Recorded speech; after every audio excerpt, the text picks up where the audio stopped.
Perhaps you have noticed in your community or read in the news these phenomenal developments around the world: rising sea levels, raging storms, searing heat, ferocious fires, severe drought, and devastating floods. Scientists say are linked to climate change caused by unrestrained human activities over the years that have led to global warming.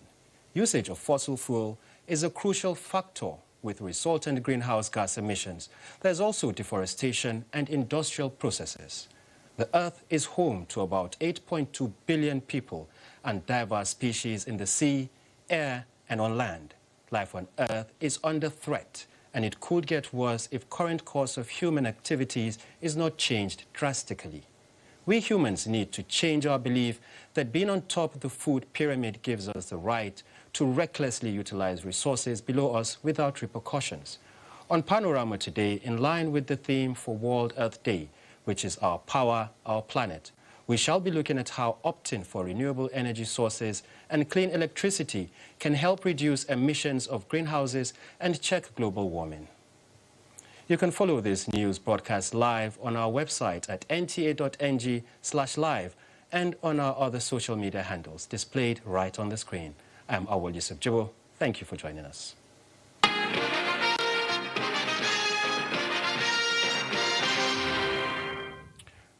President Bola Tinubu has returned to Nigeria from his private visit to France and United Kingdom. The Secretary to the Government of the Federation, George Akume, Chief of Staff to the President Femi Gbajabiamila, National Security Advisor Nuhu Ribadu, and some cabinet members have received the President on arrival. Before departure on 2nd of April, the Presidential Advisor on Information and Strategy, Bayo Onanuga, announced that the President proceeded on the break to appraise his administration's midterm performance and assess key milestones. He was also to use the retreat to review the progress of ongoing reforms and engage in strategic planning ahead of his administration's second anniversary. Subsequently, the presidential advisor also revealed when President Tinubu proceeded to London, United Kingdom from Paris. Mr. Onanuga indicated that President Tinubu remained fully engaged in Nigeria's governance even as he was away in Europe, constantly communicating with key government officials, overseeing critical national matters, including directives to security chiefs to address emerging threats in some parts of the country.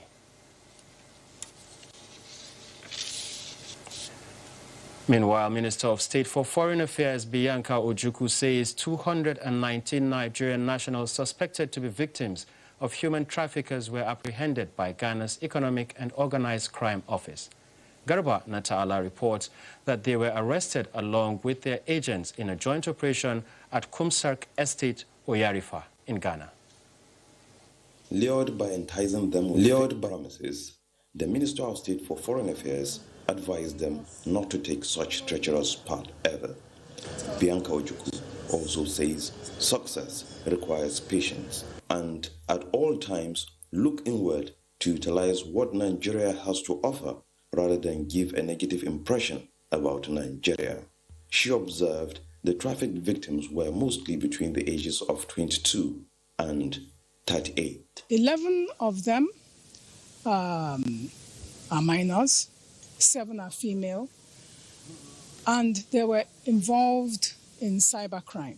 The Commission has gone through the painstaking routine of profiling them, knowing those who are actually victims and those who are perpetrators. It's very clear that this is an organized syndicate. It is all about intelligence. We have put many of these organized crime groups under surveillance. We have also shared our links and then our contact numbers. So as and when anybody picks information about such activities, they drop it there, we pick it, process, and then we operate. Never again, they all promised that they have learned the hard way, seeing how their life was hanging in a balance. Next line of action, according to the minister, is for the federal government to repatriate them and enroll them in various empowerment schemes to become self-reliant. From Ghana, Accra, I am Garba Muhammad Natala, NTA News. The Second International Monetary Fund IMF International Organization of Securities Commissions Conference on Market-Based Finance in Washington, D.C. brought together global financial regulators, policymakers and industry leaders to discuss the rapidly evolving landscape of capital markets. Correspondent Lydia Sampson reports. The conference held at the International Monetary Fund headquarters focused on two transformative trends: the integration of artificial intelligence in the financial markets and the accelerating shift from traditional mutual funds to exchange-traded funds. Key sessions examined how AI is reshaping market dynamics from trading strategies to risk management, raising both opportunities and regulatory challenges. Notable speakers included Acting U.S. Securities and Exchange Commission Chair Mark Oyenda and IMF Financial Counselor Tobias Adrien, who engaged in discussions about safeguarding market integrity amidst technological innovation. The conference underscores the need for international cooperation to ensure that market-based finance continues to support economic growth while maintaining resilience in the face of new risks. The event formed a cornerstone of the IMF and World Bank spring meetings, reinforcing the critical role of robust, adaptive regulation in a fast-changing financial world. From Washington, D.C., Lydia Sampson, NTA News. And now to the environment. Nigeria has initiated a process of transitioning from fossil fuel dependence to a low-carbon and sustainable economy that will benefit all sectors in the nation. Called Just Transition, it will create new opportunities and address socio-environmental inequalities. Larry Belay was at the stakeholders' engagement on creating a framework for the transitioning in Nigeria. For the National Council on Climate Change Secretariat and International Labour Organization, this engagement is an opportunity to deepen discussions, refine approach, and ensure that the Just Transition guideline reflects the public and private diverse realities that must be captured in its framework. We know that the whole world is transiting towards cleaner energy, towards a green economy, and we don't want Nigeria to lag behind. That is the main thing. We want to transit with the rest of the world. The just transition must align with these priorities by ensuring that the shift to clean energy and climate resilient solution does not leave any community or sector behind. Environmental experts at the interactive techno session on the guidelines discuss funding of the transition program and provision of actionable plans that will aid the shift from fossil fuel usage to renewable energy, which will equally boost the socio-economic life of the country. And interestingly, what I've seen here is that deliberate effort for the stakeholders to co-create that actionable plans. It has to be a collective responsibility. Key players must come together and come up with develop a blueprint. The world is transiting. The climate is transiting. It's transiting through a very serious period of warming now. The consensus at the meeting is that the transition connotes a fluid timeline that we have intermittent re-evaluation to ensure that it is equitable and beneficial to all. In Lagos, Larry Belay, NTA News. Still on the environment, to ensure the Earth continues to function as a viable habitat for billions of years to come, environmentalists say we must prioritize clean energy sources and environmental protection. This is also the message as the world marks this year's International Mother Earth Day. Larry Belay has more. The blue planet Earth is only known planet to support life, featuring diverse ecosystems, a unique atmosphere, and liquid water on its surface. The planet, estimated to be 4.54 billion years old, is under threat caused by one of the lives she hosts, humans. Human activities through the release of carbon dioxide and other gases like burning of fossil fuels, deforestation, and industrial processes are causing a rise in global temperatures. The world has accepted that the major source of this warming is due to increased consumption of fossil fuel.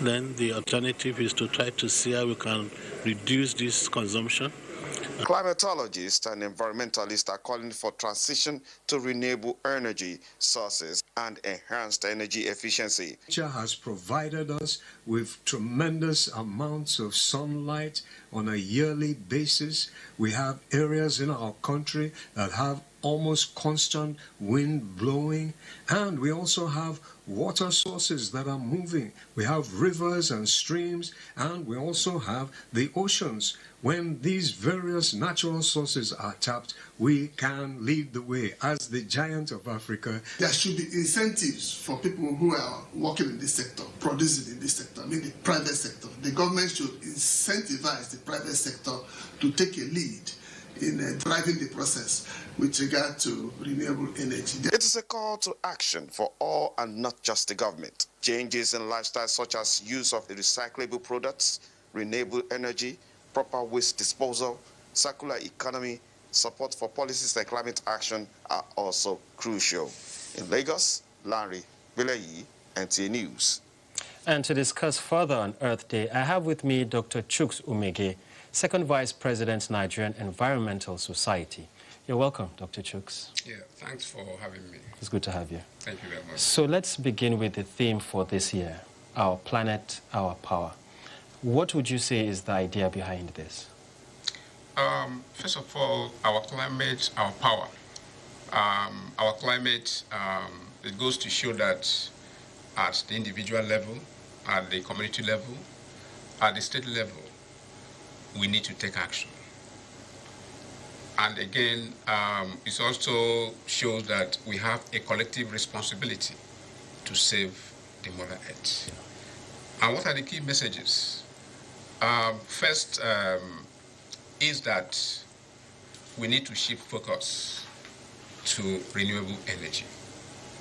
And the idea is to increase the world's clean energy generation by 2030, aimed at reducing global warming and climate change. Yes. And if we must achieve that, we must do one or two things. Besides focusing on renewable energy, the solars, the wind-generated energy, the biomass. Besides that, there's also a need to call for personal and collective efforts. You mentioned that it has to be a collective effort, but how much do you think is being done in terms of awareness? I must tell you, there is enough awareness because these days, if you take a cross-section of the people in the society, a couple of them own solar panels. I mean, so this isn't the case in previous years. The awareness is there, and most people who want to own solar panels, solar-generated energy, because of the cost, the cost involved, the capital nature of the in acquiring. Yeah, and so they are unable to do that. So the awareness is there, I must tell you. But how feasible do you think it is, to realize this transition? Yeah, in terms of feasibility, I'll tell you it is very, very feasible. If you think of the fact that we have abundance of these sources in Nigeria, it will tell you that it is feasible. If you go to the northern part of the country, you have the sun energy, the solar energy, is in abundance. Because of the geographical nature of location of Nigeria, close to the equator, we can boast of going into full-time solar energy initiatives. So that means we're ideally placed to reap the full benefits of solar energy. Yeah, we are ideally placed. Even our streams, our rivers have so much hydropower. Of course, I mean, our current electricity is purely based on hydropower majorly. That would tell you that in terms of the hydro asset, we have it. And we also have wind in some parts of the north and some of the coastal areas. We have enough wind that can drive wind turbines to generate clean energy. Okay, so Dr. Chooks, what would you say, which of the renewable energies would you say has the most potential, in a place like Nigeria? Of course, your guess is as good as mine. Like I said, solar? Like I said initially, geographically we are uniquely placed close to the equator. Abundance of sunlight, abundance of solar energy. We can harness it. We can have solar farms, like in some countries that are not even placed close to the equator. We can have solar farms where we have solar panels, harness the energy from the sun, generate it, and transmit it. On social media, I saw a clip, in one of these Asian countries, and it's like they step on the ground and then that generates power and is distributed across. Do you think these are things that we can also copy and try to replicate here in our society? Yeah, of course. Like I said earlier, the awareness is there. And of course, there has been lots of initiative from the government aimed at trying to promote renewable energy initiatives. Of course, some of the acts that have been enacted has supported and empowered the National Electric Regulatory Commission to develop the renewable energy sector. We have all it takes. We have all the natural resources, both solar, wind, even biomass, to be a world power in terms of solar energy generation and other renewable energy initiatives. We have the capacity, and I know we can do it. It's mind-boggling when you have all of this at your disposal, and then, what are we really not getting right? To be honest, I think we are on the right path, I must say. And we must not forget the impact and the role that the host communities has to play. Very important. Most times when you go to work in local communities, they will tell you need a freedom to operate. That's the social license.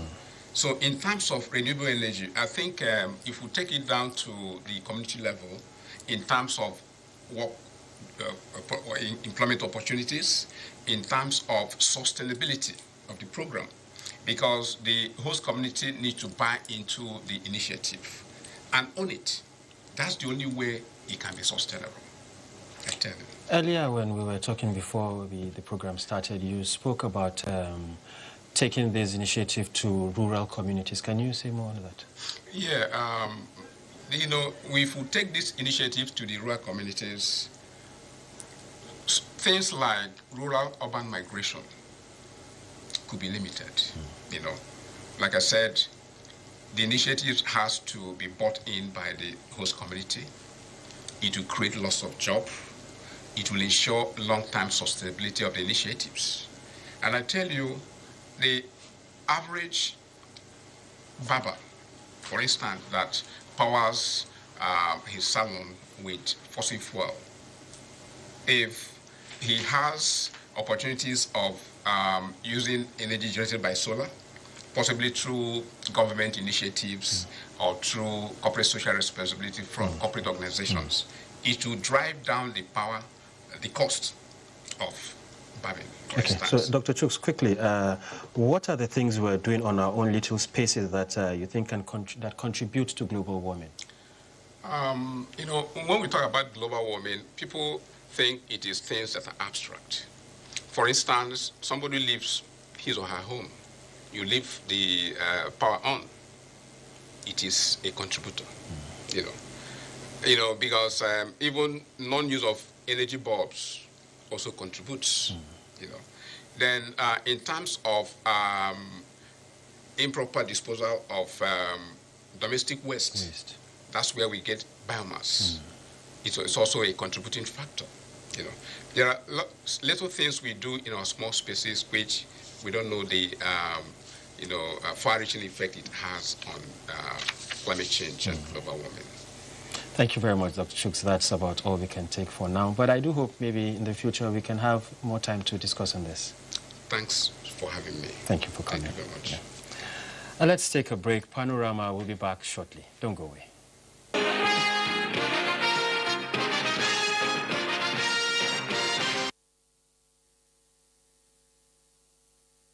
For his unwavering commitment to nation building, demonstrated by his consistent advocacy for unity, peace, and progress. The President also congratulates Barrister Adeniji Kazeem on his unanimous selection as the President of the Ansaruddin Society worldwide at the Society's Triennial Delegate Conference in Ogun State. The President Tinubu describes Kazeem's emergence as the leader of the 100-year-old Islamic Society as a testament to his unwavering commitment to the Islamic faith and values. And moving on, in a heartwarming act of compassion, Nigeria's First Lady has extended a lifeline to 11-year-old Khadija Isa, an orphan and survivor of rape in Dutse, Jigawa State. Her generous donation of 10 million naira offers hope and a fresh start for the young girl, marking a powerful moment of solidarity with survivors of gender-based violence. Mohammed Musa Askira brings us the full story.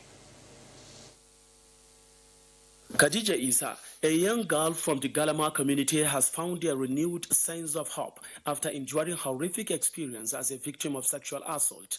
The traumatic incident has dramatically impacted her life and that of her family. However, following a viral video that shed light on her plight, Khadija's situation has taken a turn for the better. The Nigerian First Lady, Senator Oluremi Tinubu, in collaboration with the Jigawa State First Lady, Hadiza Umar Namadi, donated a substantial sum of 10 million naira. The generous contribution has enabled the family to purchase a modest 3-bedroom house, fully furnished with essential items such as beds, cushions, and kitchen utensils, among others. I lost my husband years ago. With what had happened to my daughter, we have suffered a lot. But now, both the federal and state government have come to our aid. We are very grateful. She is an orphan and she has been molested several times with no support from her family, from her immediate community. So immediately when I saw her case in that viral video, I decided to step in, and the culprit has already been charged to court to serve as a lesson to others. The newly acquired house is equipped with water and electricity, significantly improving the living condition for Khadija, her 35-year-old mother, and her 6 siblings. Tragedy befell Khadija when she suffered several sexual assaults at the hands of a 22-year-old man who is currently undergoing trial at the magistrate court in Dutse, the Jigawa State capital. Despite the traumatic past she has endured, Khadija now looks forward to a brighter future thanks to the intervention of the Nigerian First Lady. A special prayer was recited for both Senator Oluremi Tinubu and the benefiting family, expressing gratitude for the positive changes in their lives. From Dutse, Muhammad Musa Askira, NTA News.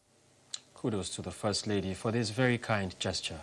It's now time to join Gift George from Stories from the Sporting World. Nigeria's under-18 and under-20 women's handball teams won the matches at the IHF Women's Trophy Zonal Phase Championship ongoing in Abidjan, Côte d'Ivoire. The under-18 girls had to work hard to earn a 36-33 victory over Burkina Faso, while the under-20 side had a convincing win over Togo, 52-8. The under-18 girls had to overturn a 3-goal deficit to edge Burkina Faso in the trailing encounter, which saw the Burkina Faso side dominate proceedings from the first half before the Nigerian side turned the game around in the second half. Nigeria's under-20 men's football team, the Flying Eagles, are already in Cairo, Egypt, ahead of the 17th Africa Under-20 Cup of Nations, which begins this Sunday. The Flying Eagles contingent, made up of 24 players and 9 officials, will take on the Young Pharaohs of Egypt Tuesday evening in a friendly match as part of its build-up for the tournament, scheduled for April 27 to 18 May 2025. Nigeria will begin its campaign at the Africa Under-20 Cup of Nations against Tunisia at the 30 June Stadium in Cairo, Egypt on Thursday, 1st of May 2025. That's Panorama from the Lagos Network Center of the NTA. Thanks for watching. I'm Awali Subjibo.